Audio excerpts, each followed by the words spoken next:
الحمدللہ الصلاۃ والسلام علی رسول اللہ فإن خیر الحدیث کتاب اللہ وخیر الہدی ہدی محمد صلی اللہ علیہ وسلم وشر الامور محدثاتها وکل محدثۃ بدعہ وکل بدعۃ ضلالہ وکل ضلالۃ فی النار۔ اب اسی حوالے سے جب کوئی امتحان آزمائش یا مشکل آئے تو یہ سوچ جو میں نے آپ کے سامنے رکھی یہ تو رکھنی ہے، ساتھ کچھ الفاظ بھی ادا کرنے ہیں زبان سے، ان کا اس سوچ کے ساتھ بڑا گہرا تعلق ہے۔ جب بھی کوئی نقصان ہو جائے، مشکل آ جائے، امتحان آ جائے، مصیبت آ جائے، تو قرآن نے کہا کیا کہتے ہیں، الذین اذا اصابتہم مصیبہ، کہ وہ لوگ جب بھی ان پر کوئی آزمائش، امتحان، مصیبت آتی ہے وہ کیا کہتے ہیں، قالوا انا للہ و انا الیہ راجعون، کہ ہم بھی اللہ کے ہیں اور اللہ کی طرف ہی ہم نے لوٹ کر جانا ہے۔ یہ ہر چیز یہیں رہ جانی ہے، یہ چند سالوں کا امتحان ہے، دی بھی اس نے تھی، لی بھی اس نے ہے، وہ اس پر قدرت رکھتا ہے، اس کو بہتر پتہ ہے کب کون سی چیز مجھے دینی ہے اور کب کون سی چیز مجھ سے واپس لینی ہے۔ مالک اپنی چیز اختیار وہ رکھتا ہے، جب چاہے دے دے، جب چاہے واپس لے لے۔ میرا کیا اختیار ہے؟ میرا اختیار تو تب چلے گا نا جب میں فوت ہو جاؤں تو پٹواری پر ساری زندگی میرا نام لکھا جائے، جائیدادوں پر ساری قیامت تک میرا نام لکھا جائے۔ میں تو صرف مرنے کا محتاج ہوں، جو ہی مرتا ہوں تو سب سے پہلے پٹواری کے پاس میرا نام تبدیل ہو جاتا ہے۔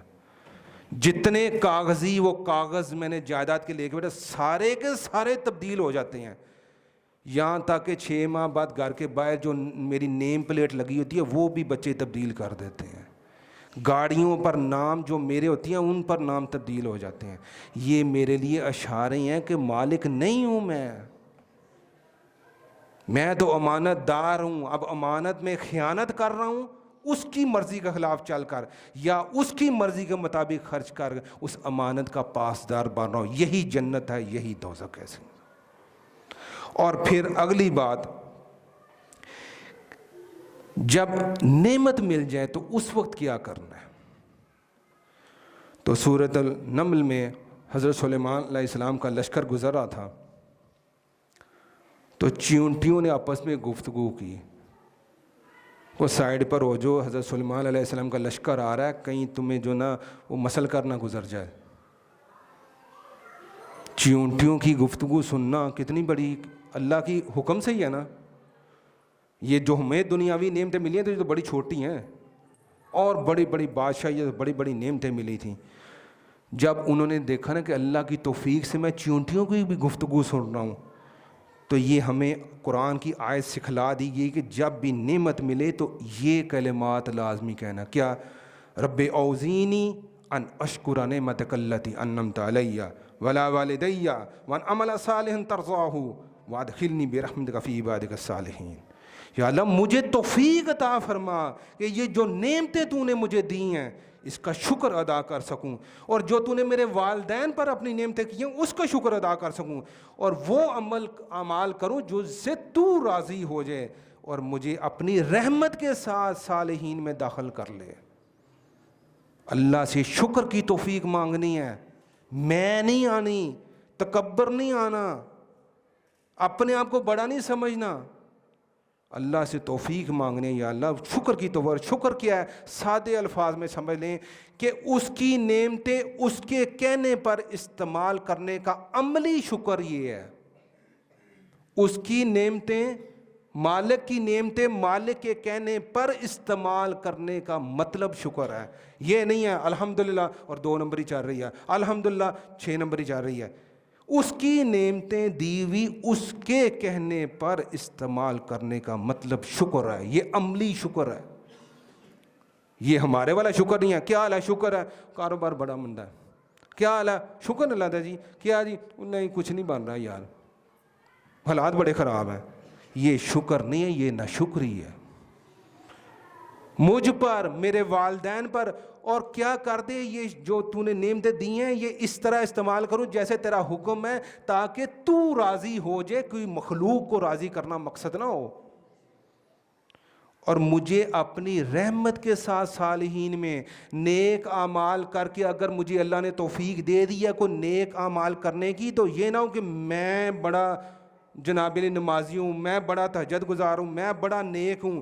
نہیں، اپنی رحمت کے ساتھ صالحین میں داخل کریں. میرے اعمال پھر بھی اس قابل نہیں ہیں.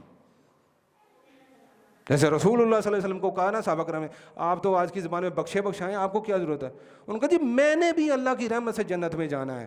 اس کائنات کی سب سے بڑی ہستی کہہ رہی ہے کہ میں نے بھی اللہ کی رحمت سے جانا ہے، اور آپ اور ہماری اوقات کیا ہے؟